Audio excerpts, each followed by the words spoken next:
Hi, welcome to the video. So today I'm going to show you some ways to refinger parts of the pentatonic to allow you to, if you want to sweep them you can, or use them as a position shift. So that, for example, if I was going to be playing here and going C, D, E, you could then go C, D, E like this and get yourself in a new position. I'll show you two drills that move across all 5 positions of the pentatonics. At the end of the video I'll do a review of those 5 positions in case you don't know them all or need a refresher. I will first play a lick that I wrote that uses some of those ideas. Now the lick won't sound a lot like pentatonic to a lot of people, but it's 100% in your pentatonic scale, other than 3 notes from the diatonic scale. And all this will be tapped out. You can download for free on my Patreon page. Link is in the description. I also show that again later on in the video. So here's the lick.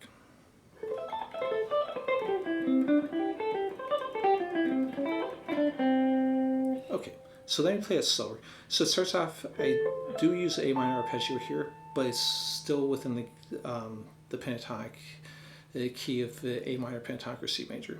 Then I'm coming up and go into one of those shifts. Then basically a straight scale run, a little shift there. Now that's a little tricky, so when you do this, I just shift my whole hand. Here's 2 more notes that are, the first 2 notes are outside pentatonic, is when I come up here instead of going here. And then I'm here. So I can do it without pausing now.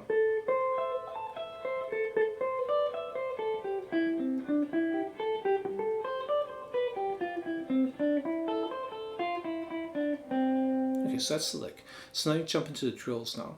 So again, these are all in the pentatonic. The first one I'm going to do is on the first 3 strings, and I'm going to go right back into the pentatonic scale just to show how they can be used in conjunction with each other. So I'm going to start off here. The fingerings, sometimes I'll use the first 3 fingers, sometimes I'll use the pinky. It kind of depends on where you're going and what you want to do next. So like here I could go, which is why I didn't lick, but I'm here, you can also go here.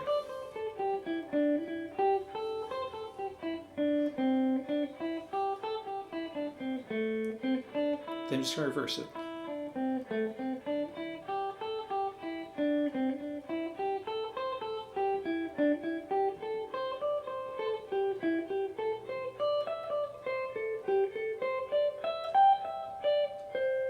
Okay, so that's the first exercise.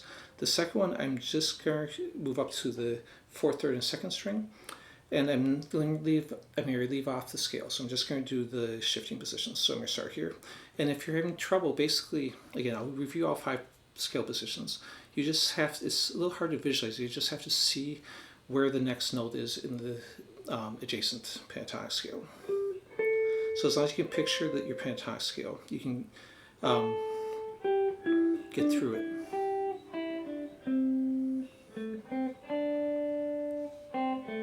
Then I'm going to reverse it.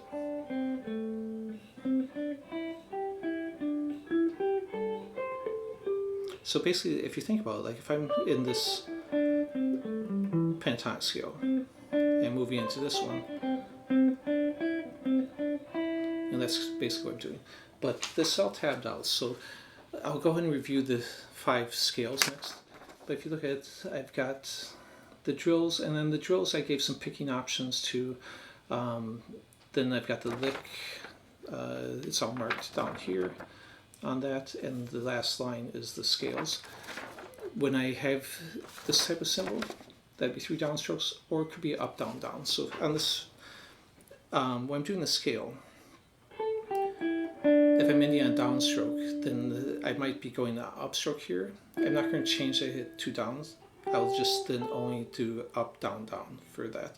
On the other hand, on the first drill, I'm doing a lot of up, down, down when I'm going this direction. While on the second drill, because I'm doing 3 downstrokes, then when I shift, I'm doing 3 upstrokes, so I can do it straight sweeping all the way through.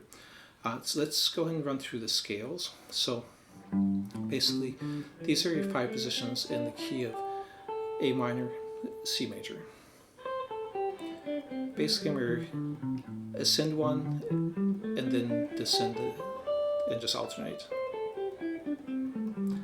Now, on some of these, the fingerings can change depending on what you're doing. Then I didn't write the way back, but you can just read it in reverse and move back through. You know, some of these fingering can change. I might finger this way, but if you wanted to finger a pinky for both those or a third finger for both those, you could. It's, again, to some extent personal preference. Like on this one, sorry, can't have myself talking too much. I might go this fingering, or I might do this fingering and then back into this. You know, if I know I'm going here, I might start on second and fourth. If I'm just improvising, then I'm probably gonna be on first and third. Okay, so I didn't do the bass strings for this video, starting on the 6th string or the 5th string, but the reason I didn't is I thought it was just a little bit too much for the video. You've already got, you know, full page of tab here, and you can basically, if you look at the scales at the bottom, if you just go a note here, and then if you want to move back, reach back for the next note, just keep it in the same order, C, D, E, C, D, E. If you want me to do a video and tab out those, I'm perfectly fine with that. I think they're a little bit less beneficial because without the B string, they end up being even more stretched out. And even with the B string, some of these are fairly long, but without it can be a little bit impractical, I think, sometimes. But some of them do work well with the bass strings too. So anyways, thanks for watching. Please like, subscribe, comment, any of that stuff. I appreciate it. Thanks.